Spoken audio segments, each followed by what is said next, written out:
In today's video, I'm going to show you an inexpensive way to relieve lower back pain. One of the most common conditions I treat in the office is sacroiliac joint dysfunction. So what that is there are two little bumps you feel in your lower back, okay? And that's where your tailbone meets up with your pelvis. And the joint on the right side runs from here to about here. Think of like the length of your index finger. And then the left one goes from here to here. Well, a lot of times what happens is from prolonged sitting or twisting and lifting something very heavy, it can put a lot of pressure right on that joint and can cause it to shift out of position. And then a lot of times patients will come in, they'll have pain right in this area, maybe right in the lower back or more towards one side. And often they'll say it hurts when I go from a sitting to standing position, rolling over in bed, or being bent over for any extended period of time, it'll hurt to kind of come back up. Chances are you're dealing with sacroiliac joint dysfunction. So in the office, we use what they call sacral blocks to help rotate that pelvis in the right position and to take the pressure off the joints. So what they look like, our sacral blocks in the office look like this. They're like little wedges. And what we do is we place them in certain areas to take the pressure off the joints.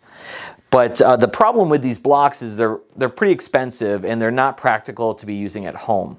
But I found a product on Amazon that you can use. This is called the Ortho Trust, and they're called sacral pelvic blocks.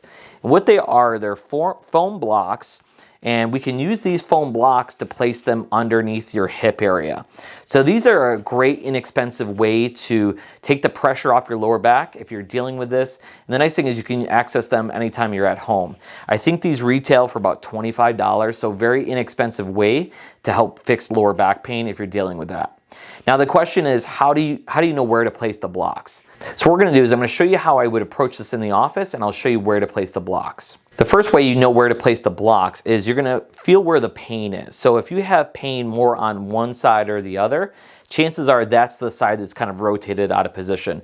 Now sometimes it can be on both sides or just in the lower back. So there's other ways we can determine where to place the blocks, but a lot of times you'll have pain specifically at one spot. So the next way we look at where to place the blocks is we're going to look at the leg length discrepancy. So you may need somebody at home to look at this, but basically you're going to lay on your stomach.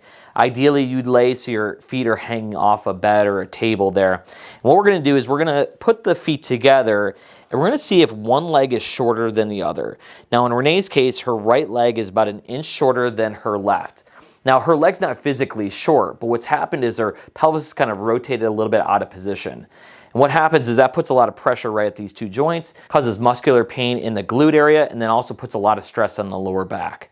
So in her situation, because that right leg is short, we want to put the block right at the level of the greater trochanter. So that's that bony area you feel on the side of your leg. A lot of people refer to that as kind of their hip area, but that's actually part of the femur bone. And so what we want to do is we want to put one of our blocks at that level.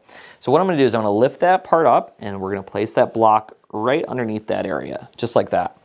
Now in her situation, because that right leg is short, we want to place the other block higher up on the pelvis. So at the area right below your belt, you're going to feel a bony area in your pelvis. And that's where we want to place the other block. So it's going to go higher.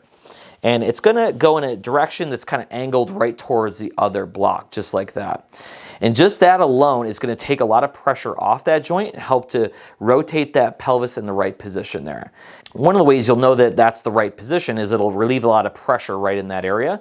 But to confirm that, if you have somebody else at home, they can look at your leg length, and if you're doing it correctly, the leg length should even out. So we're going to check Renee's and we'll see if that evened it out.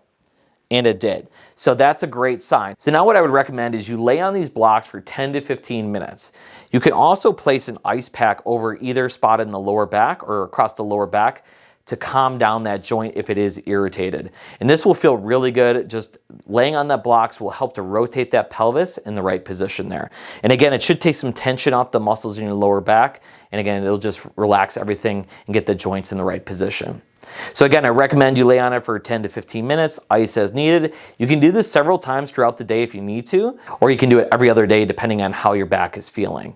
And again, a lot of times you'll be able to feel specifically that area in your lower back, and that's probably what you're dealing with. And if using those pelvic blocks doesn't relieve your pain, give my office a call at 703-912-7822 or schedule online at novachirowellness.com.